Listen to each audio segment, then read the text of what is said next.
DanDaDan has returned. Season 2. Peak, as some people may say, has returned. And fault anyone for thinking that. One big thing that I want to see from this episode was the opening. Okay? Is the opening going to rival last season's opening? And I think this season opening is good. There's like 12 or 13 episodes or something like that, so it can grow on me, but I think last season's opening was top tier. Last season's opening with Creepy Nuts was just top tier. This one's good. This one is good, but for me, last season's right now is still taking the cake. But another thing that I do like about DanDaDan is it has serious moments, real serious moments, and then in that same 30-second, 20-second window, they throw some humor in there and make it, and try to like break it up and make it not as serious. And we get a lot of that in this episode.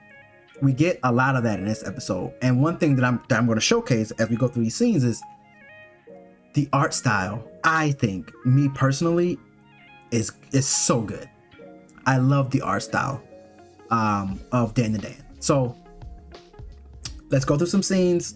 I'm going to give our opinion at the end. So speaking of the serious moments here, obviously this moment with ISA in the tub, or in the springs with 5 grown older men, we don't have to wonder what they were trying to do. Okay, we don't have to wonder what they were trying to do. But then, like, look at this scene here, right? Like, look at this shot. You got these 5 older dudes coming at you like this, right? And this is what I mean by serious tone. And then, a minute or so after this, she's talking about, the view is nice because everything fell on them and they're at a waterfall, right? And you see the rainbow and everything, right? And then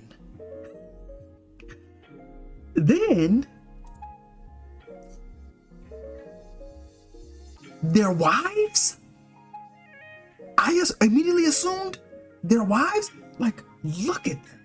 These are not people that you would just let casually in your house. Now, this is their home that they're in, right? We find out that, Jin is renting this place and they're letting him stay there rent free. But we also figure out why they're letting him stay there rent free, and potentially what happened to his parents.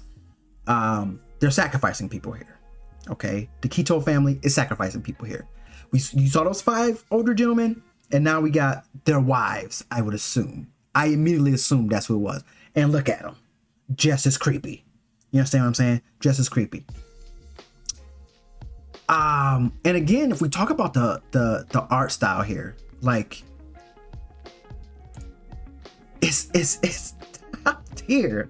It's top tier, right? I think DanDaDan is supposed to be like a scary, sci-fi, mysterious kind of show, and it lives up to that. I think the art style really helps with that. It really does, because I mean, look at this character here, right?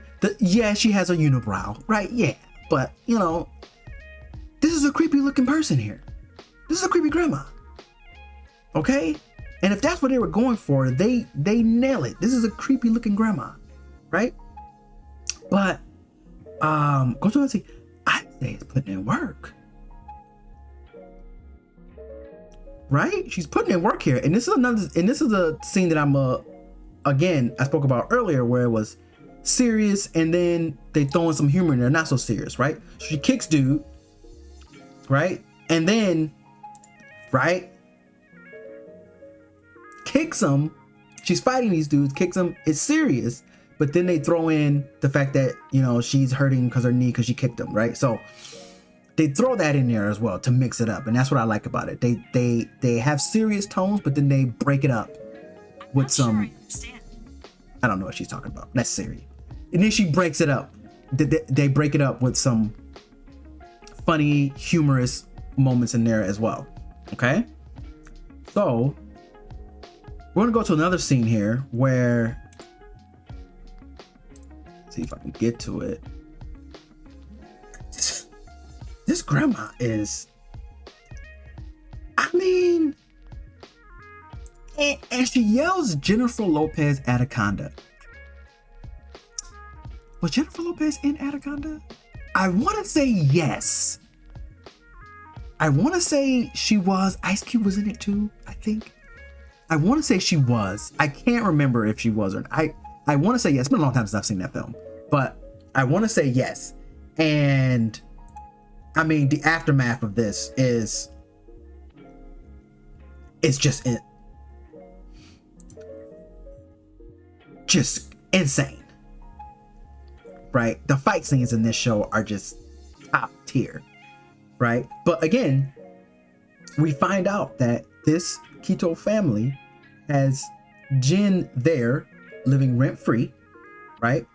And I assume it was only to sacrifice him, right?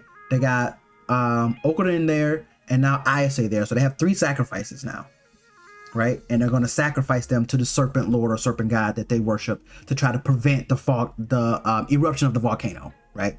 So they think they're doing a good deed here. Okay.